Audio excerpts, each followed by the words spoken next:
ladies and gentlemen. Greatly appreciate you guys joining me for another video. Now, a couple things. I am trying something new. I'm not going to try to throw as many stats at you guys on the next couple videos coming out this week. That's going to be both for these fading videos that I have and for my undervalued players. I'm just going to try to talk through some of the reasons that I think these guys should not be going where they currently are in drafts. I would love to hear your feedback on how you feel the videos turn out, because I try to make the very best content that I can for you guys. So in today's video, we're going to talk about running backs that I am fading at their current price, that I just do not have a whole lot of exposure to in all of the drafts that I have done thus far. We're gonna talk about the various reasons why I think that might be. Now, before we get into all the fun stuff, if you're new to the channel, if you haven't done it yet, please give me a like and subscribe. The support that I get means the world to me. It helps me out a ton. It enables me to do what I love, and that way I can keep bringing you guys all the content that you love. So without any further ado, let's check out these running backs.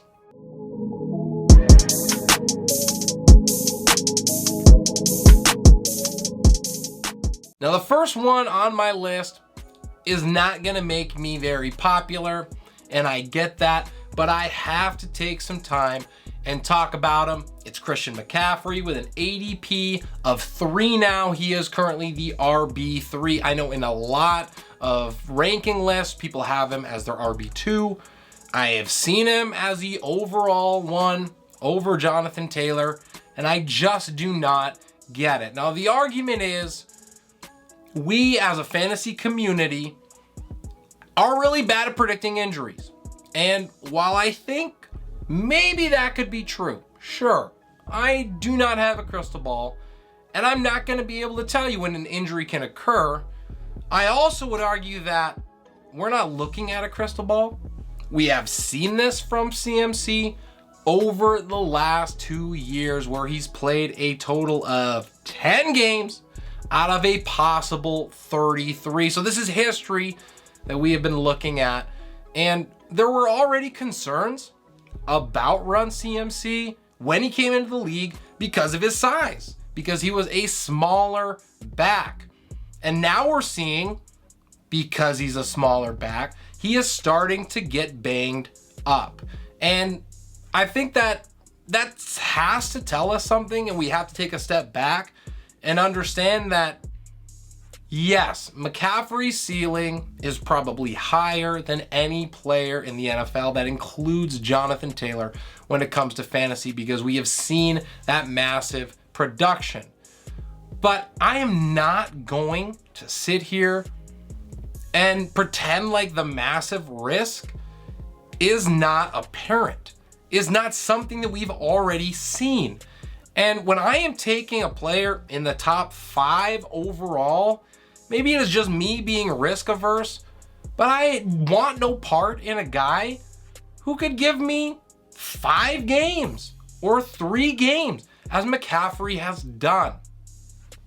This is not to say that Christian McCaffrey is not a player I'm taking in the first round. I have him as my RB4, 5, behind Jonathan Taylor, Austin Eckler, Dalvin Cook, and Joe Mixon. But all of those guys play in elite offenses, maybe not Jonathan Taylor. All of those guys have similar, but certainly not the same upside. And all of those guys are going to be able to catch passes out of the backfield and offer that sort of upside just like CMC does. And I just think the risk there is far less. I know Dalvin Cook's missed some time, but he's only missed 3 games in each of the last 3 seasons, maybe 4 last year. So far less injury risk there. Joe Mixon's had his struggles, but last year he absolutely broke out as the RB3 in half-point PPR. And Mixon's a guy who just got the biggest offensive line upgrade in the entire NFL after finishing as the RB3 in half PPR. So I'm not really sure what people aren't seeing in Mixon. We know that Dalvin Cook has that upside, and I think Minnesota's offense is going to be better this year. So with Christian McCaffrey, I don't hate the player, but I think that at his current price, people are not taking into account the risk of injury enough. And there are 4 other backs that I would rather have before I'm willing to take on the risk that Christian McCaffrey offers. I know the Panthers are going to be a better team now that they have Baker Mayfield there. I know that that offensive line is better, and DJ Moore is a stud. But the Carolina Panthers offense could still be pretty bad.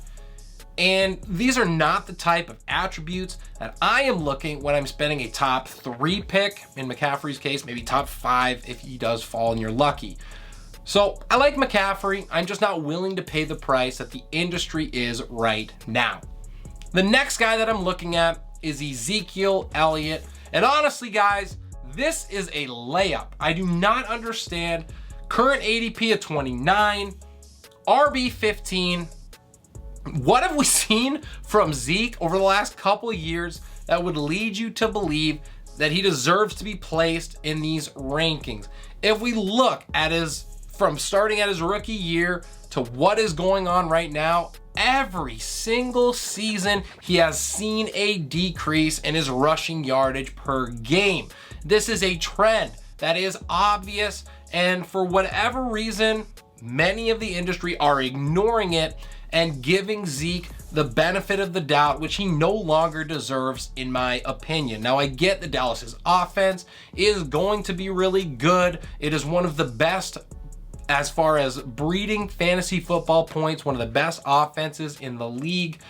But Tony Pollard looked better than Zeke did a lot of the time last year. I think that Pollard's going to get more usage in the passing game as well with all the injuries that Dallas has to that wide receiver room, and he could be much more involved than people think, which leaves a lot less as far as the slice of the pie for Zeke. So at his current price point, I am not super interested in having Ezekiel Elliott on my team. He's going ahead of players like James Conner, which I'm okay with that maybe, but I'm certainly not taking him over players like Cam Akers and Breece Hall. There is just too much risk in what Zeke could end up being. When we look at the age cliff for running back, Zeke is pretty much right there. And this has already been a steady decline for him. So if there's any older running back who could just drop off of a cliff, I think that Zeke has already shown that he started that. And so the risk there is not something that I am interested in at his current price. This Dallas Cowboys offensive line is going to be worse than it has been in years past. I think it's still going to be fairly good, but Zeke clearly needs help with holes opening up, and it might not be there for him this year. The next running back that I am fading is David Montgomery, a couple spots behind. He's got an ADP of 36, and he is RB 18. Now, I get it. Montgomery is one of the more popular fades that is going on right now in fantasy football world, but there's good reason for that. There are so many red flags when it comes to the Bears offense in general. Montgomery could really struggle to produce. That offensive line, not going to be very good. The wide receiver room, outside of Darnell Mooney, is completely empty. They went with quantity, and decided that they didn't need a true wide receiver one.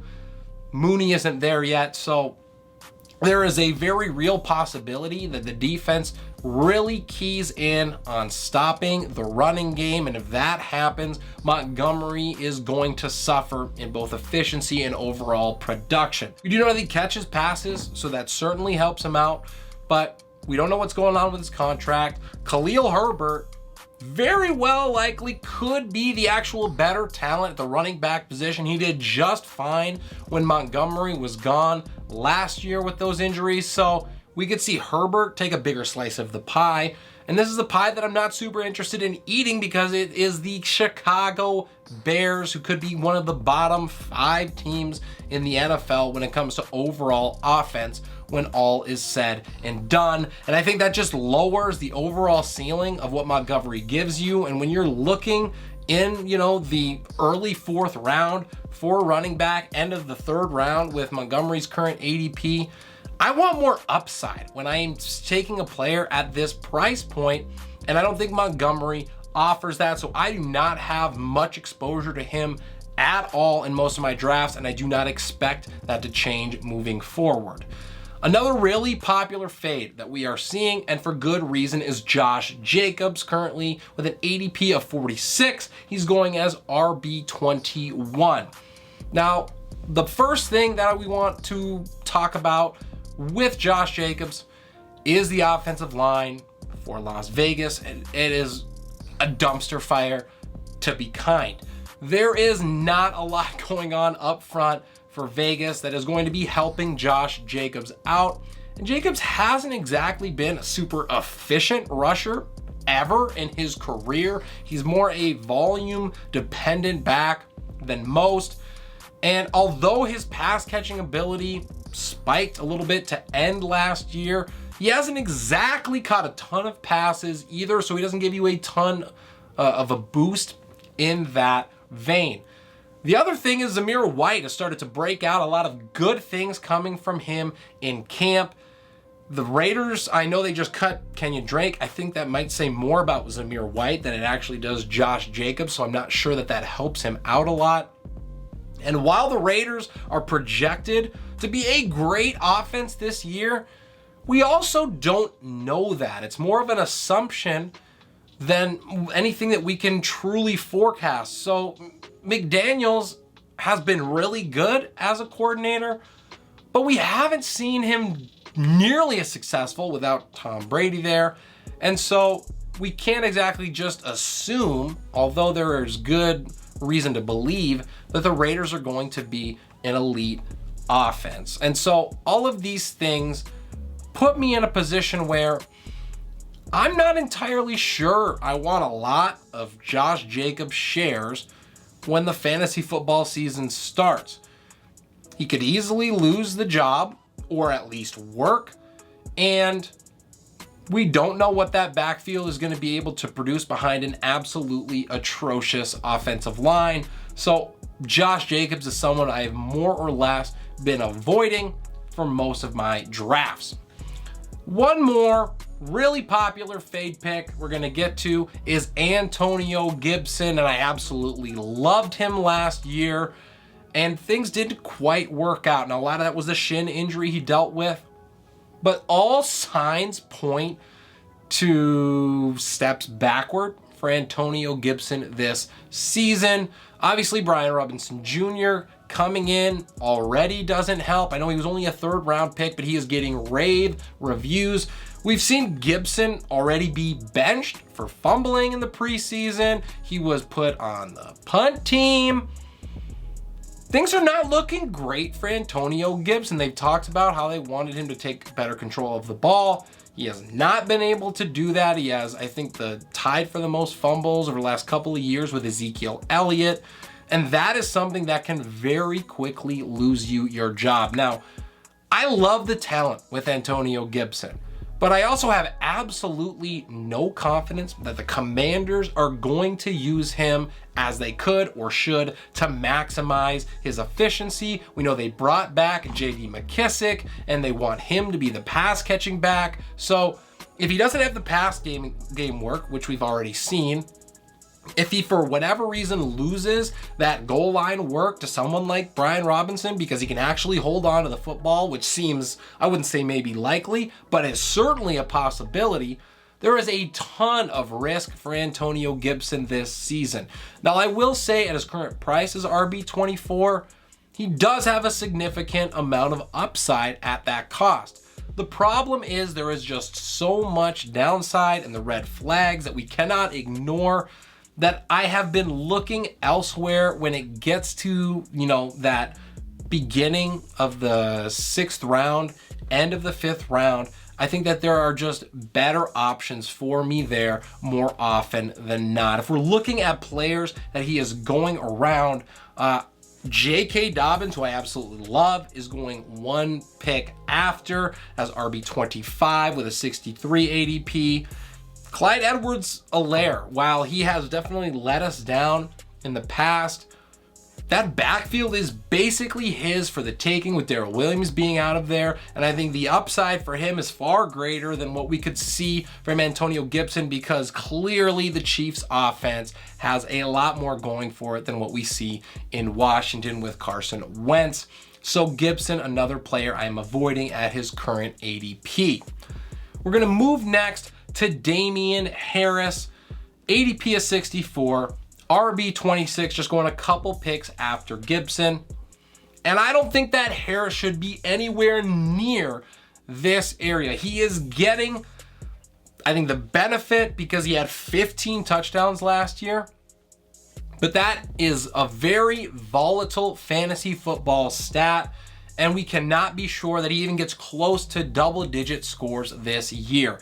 The other main reason that I don't like Harris is that I really like Ramondre Stevenson for that backfield. He was the better ranked player on PFF. Stevenson was RB3. So I think what that tells us is that Stevenson is actually the better back in this backfield. With James White no longer there, it is going to be Stevenson that is the one getting those receptions, which are very valuable.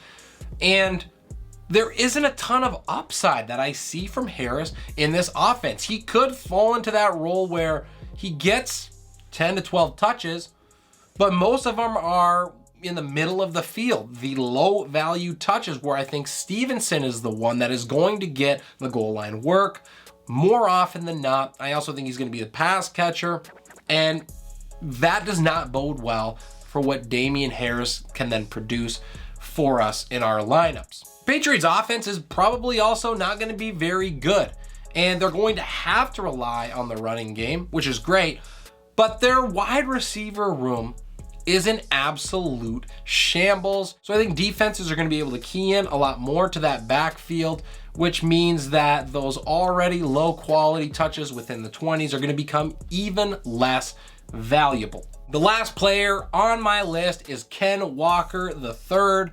Obviously, the injury doesn't help him whatsoever. It's going to put him behind the 8 ball. But even so, without that injury, I'm not a big fan of Ken Walker. He's currently going as the 91st overall player at RB35. And this is a lot to do with just the Seahawks offense in general. No matter who is quarterback there, it looks like Geno Smith at this point, but Drew Lock could certainly get a chance to. This is the worst quarterback situation in all of football. First things first. The Seahawks could easily be a bottom 3 offense and overall team. So that already does not get me very excited about having players from this team. And then you put on the fact that this injury happens. Rashad Penny seems to have that leg up on being able to take the role. And I think if Penny stays healthy, we saw it last year towards the end of the year, there might not be a whole lot of reason for the Seahawks to use Walker even as the season wears on. Now, I know that's a big if with Penny staying healthy. And even if Ken Walker takes the RB1 role, runs with it, and it's all his, how valuable is that really in the Seahawks offense? I just don't see this team scoring a lot of points, which means that there is very little upside. And I've already talked about how if we are taking lottery picks later in drafts, 91 overall, we want someone who can go to the moon if something were to occur. And this player is not someone who has that upside. So what is the point in drafting someone who's going to get you 6 to 8 points a game, even if he wins that role, when you can draft other players in this range who are going to give you more upside? He's going in the range of like Kareem Hunt, where if anything were to happen to Nick Chubb, we know that Kareem Hunt would be a top 20, top 15 option. Chase Edmonds, should he win the role, is going right around where Ken Walker is going. And he has a ton of upside if he's the RB1 in Miami. So there are other players around this price point who I would just much rather have than taking a chance on Kenneth Walker. And with that, I'm going to call it a day. I really hope you guys enjoyed this type of content. Let me know how you felt about the new style, really, that I tried to put together for the video for you guys. I always like to adjust, try new things, see if it works, and if it's something that you guys would want more of. If you wouldn't mind giving me a like down below, subscribe to the channel as well. That helps me out so very much. I am on the road to my first 500 subscribers. Hop on the bandwagon with us and join it. This is Relentless Press. I am your host, Abraham Opatz, and we will see ya